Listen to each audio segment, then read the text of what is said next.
good evening, everyone. My name is Amanda Radke with Bid on Beef. It's a pleasure to be with you all this evening. Before we kick off the night, Chris, Earl, and I wanted to talk a little bit about this platform and why we've built it, why we've been working hard all year to bring this to fruition. A lot of folks have heard the story, but I think it bears repeating. This was a vision you had. What made you decide that this was the next step in your career and life? Well, thanks, Amanda. Thanks all for being here. So I travel a ton, and I get a chance to meet a ton of people. And I am an old-time conservative. I believe in the entrepreneurship of people. I believe in giving people free choice at both sides of the market. That's either as a buyer or a seller. And I think it's the fabric of what makes our country great.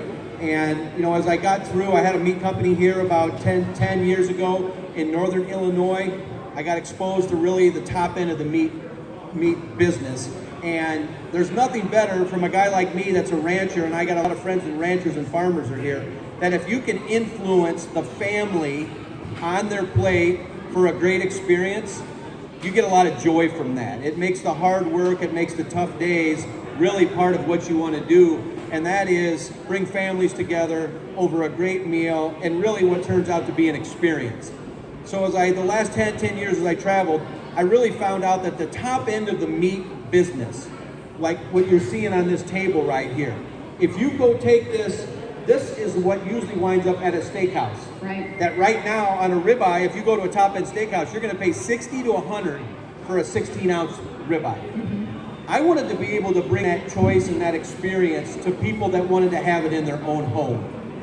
And so I got thinking about that time and time again, and then with the clients that we have in our business, Amanda, that I know have a great product, what really happens with is the animals that you can't sell as a purebred animal that's like a racehorse or a German Shepherd, that really doesn't have that appeal.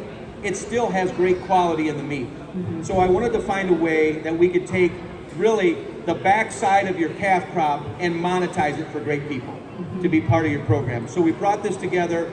I got exposed to you, Amanda. I've got Wes. It just turned out in this part of my life, I had a great team. I had a lot of talent. And then we've got great clients that do a great job every day in the pasture, on the farm. And I wanted to be able to give the public the opportunity to buy it. Right. And it goes without saying, our CK6 clients, you're all invited to participate in the platform because we know you're investing in genetics that ultimately lead to a great beef eating experience. I think just to give you an idea of the exclusivity and the standard that Bid on Beef has set, since June 1st, we have interviewed 130 interested ranching families from across the country, and through our vetting process, we have invited just 22 elite Angus and F1 Wagyu beef producers to this platform. And the reason for that is we want to make sure that this is truly a steakhouse quality beef eating experience every single time, from pasture to plate. And the other thing people don't realize is that beef like this, highly marbled prime beef like this, is the envy of everywhere else in the world. It is. No one else in the world can do what American cattle ranchers are doing. And through Bid on Beef, we're connecting good people to each other, where we're bringing the best of our best, and we're allowing the customer to be in the driver's seat, where they get to tell the rancher, this is the value, this is the product, this is the movement that I want to be a part of. Chris, let's talk a little bit about the challenges in the beef industry. So I haven't bought meat in the store for 20 years, maybe 25 years, and so I had somebody drop some beef off the other day. I won't say from which big box store, but it looked god awful. I just gotta tell you. So I mean, I think the real challenges of the beef thing is it's monopolized, right? Mm-hmm. So there in a monopolization of the beef sector, there is not a premise on quality.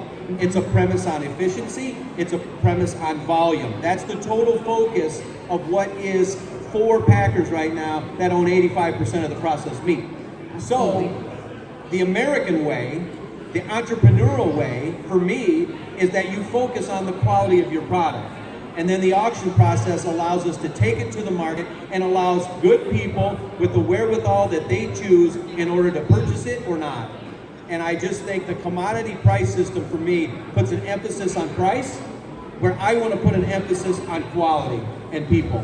And that is what the premise of Bid on Beef is. That's the status of where we're at today. I think this country is going to move to where people want free choice, not what's available in the meat case that day, but something they can research the family, research the people, and make a decision to own it.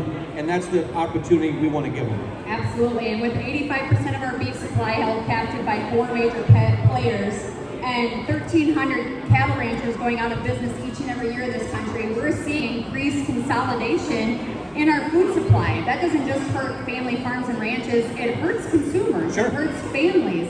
So with Bid on Beef, we're cutting all of that out. We are creating a parallel economy where it's not just a steak, it's a family, it's community, it's part of something bigger, it's creating a nation that I frankly want to live in, where people can make a living doing what they love to do and do it well. Look, at the end of the day, I think most Americans are not followers. I don't want to be a follower in a vertically integrated beef system. I would like to be like my friends at Ag Swag and be entrepreneurs that look at the market, see a fit where they can take their talents, where they can take their wherewithal and make a difference not only in their lives, but the people they service and offer. And I think that's our only way through this. I'm not looking to change the business. I'm looking to surround myself with talent, which we've done at Bid on Beef. Now we're going to take that and give great people the wherewithal to make a decision, and that's all I want for people. Absolutely. Well, the time tells me it's 6:01, fellas, so where's our auctioneer? I think we're getting ready to Have fun today. I bid appreciate on beef. everybody coming. Thank you. Thank you, Chris Earl. Let's give him a round of applause.